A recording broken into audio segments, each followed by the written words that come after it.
Hey everyone, Coach Paris with Always on Your Side Coaching. I am jumping on here today because I wanted to chit chat a little bit about, I just have like that really honest question. What makes losing weight hard for you? Is that a question that you can answer really fast? Is that a question that makes you linger? Is that a question you don't want to answer? I have been a coach in the weight loss industry for going on 25 years in December, and I've heard every excuse out there, all of them. And I have a challenge for pretty much every excuse, every excuse. So, but let me put this a different way. There are no quality excuses. Let's be honest. There's no quality excuses. If you push back on all of your excuses, you'll easily find solutions to them. So I want to start off with just a couple of them that I hear all the time. The first one is, I don't have time to exercise. Well, I get that. Exercise, for some reason, we have it in our head that we're supposed to exercise for an hour or 2 hours. We have to go to the gym. We have to take classes. We have to do all these things. And reality's sake, losing weight is not about exercise. Losing weight is about what you put in your mouth. Exercise helps. It's an 80-20 rule. It pretty much rides that high. If you can exercise and be a marathon runner and eat like crap and still not be in good shape. It's true. It's very true. Exercise does everything else for us. It helps us with stress eating because it helps us manage our stress. It builds muscle, which helps our metabolism work better. All of the things. It does all these great things, but honestly, you can't outrun your fork. You just can't. You cannot outrun your fork. So what if I told you 30 minutes a day? And it doesn't even have to be 30 minutes in a row. It can be 5 minutes, 6 times a day. Really, all it is getting up and moving and not being sitting in a chair all the time, which is what most of us are doing all the time. But stop making it be this huge thing that takes up so much time. As I tell most of my clients, we may not have time to exercise, but boy, we sure always find time to eat, don't we? We never miss a meal. We never miss a meal. So find a way to get those 10-minute exercise in. Do the quick exercises. Do some chair yoga. Do things that don't require you to leave the house. Or even if you are leaving the house, it's just walking out the front door and going for a 20-minute walk. Just do something. That's all. Something small every day. Your body will appreciate it. I'm a big believer that all of us need to be stretching. Everybody needs to be stretching. The only reason that we get old and cripply and in a bunch of pain is because we're not moving our body. We're not stretching our body. Stretching requires 5 to 10 minutes a day.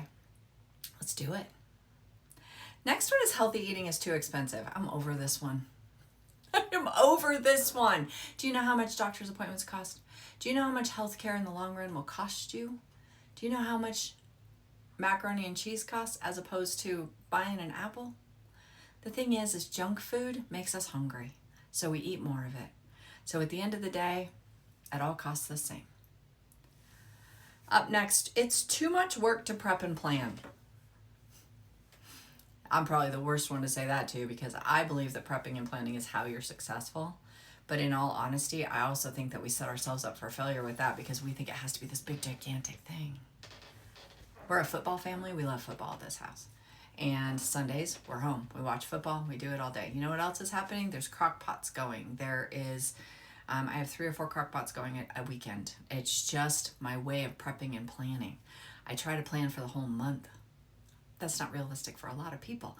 But in all honesty, at the beginning of the week, if you cut up some carrot sticks and you do a little bit of prepping and you throw everything together, it's going to be so much easier.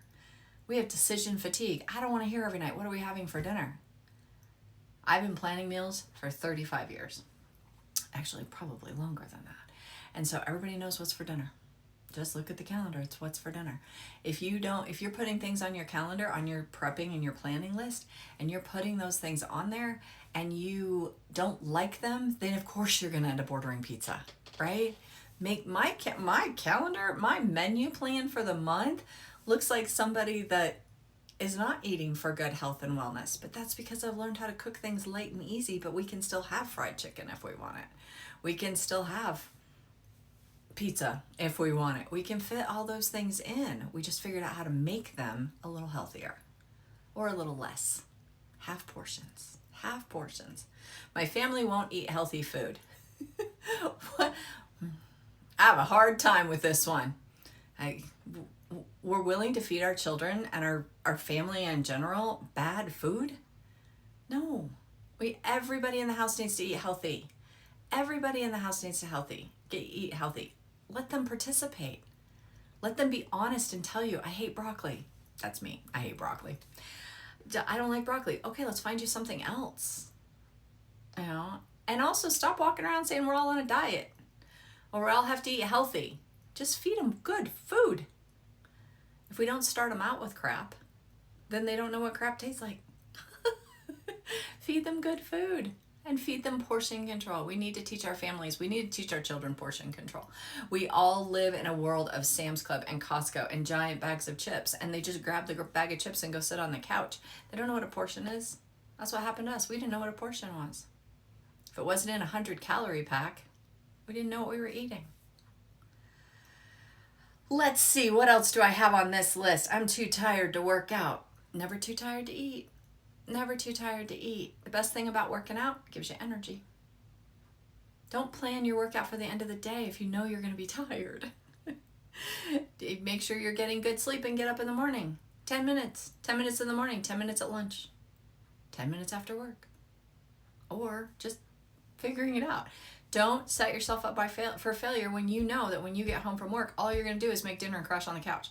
That would be a dumb time to say, oh, now we all got to go to the gym now. You're not going to be successful. Set yourself up for success. When do you have the most energy?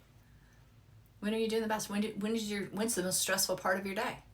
Is that lunchtime when you're going to lunch and you're working right through lunch? How about if we go do a little movement at that time? I've tried before and it didn't work. What did you try? How hard did you try? This one goes along with I'm lazy.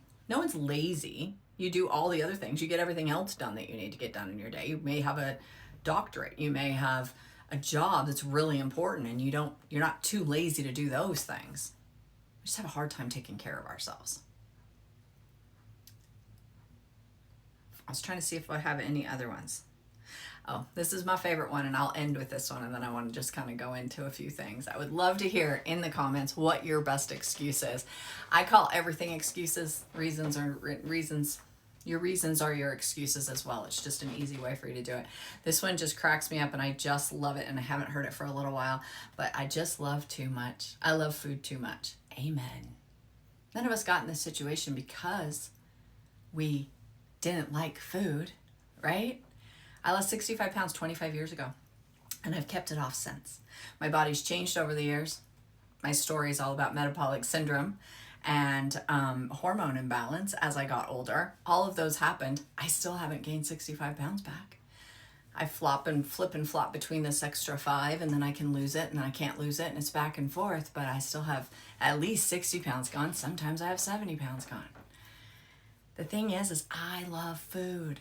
I love food. I love chocolate martinis. I love cheeseburgers. I love pizza. I love all those things. You know what? I know how to eat. I know how to fit those things in.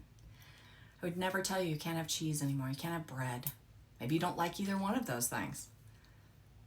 Maybe you just want a burger and fries sometimes. We can make that work. We can absolutely make that work. The thing is, it's not necessarily always about what you're eating as much as it's how much of it you're eating and how often you're eating it, right? I can go to a restaurant, order a cheeseburger, eat half of it, have 3 or 4 fries, or maybe I don't get fries this time and I eat the whole burger. Just depends upon where I'm at in my day and what I want to do with that. There is always a way to get better and to lose weight. And I just wanted to share all of that with you. I'm happy to listen to your excuses, but I will always have something to come back at you with. I do want to say just a couple of things. Number 1, I'm Coach Paris, and I own Always On Your Side Coaching. I would love for you to follow me on all the platforms. We have Facebook, we have Instagram, we're on TikTok, obviously, since we're TikToking right now. I would love for you to go to my website and sign up for my newsletter. I send out recipes every week. I send out a single blog every week, and I'll send out what's going on with Always On Your Side. Best part about Always On Your Side, we are all virtual. So no matter where you are, you can sign up and we can chit chat. Jump over on the website, grab yourself an appointment, just go for a consultation. Let's talk.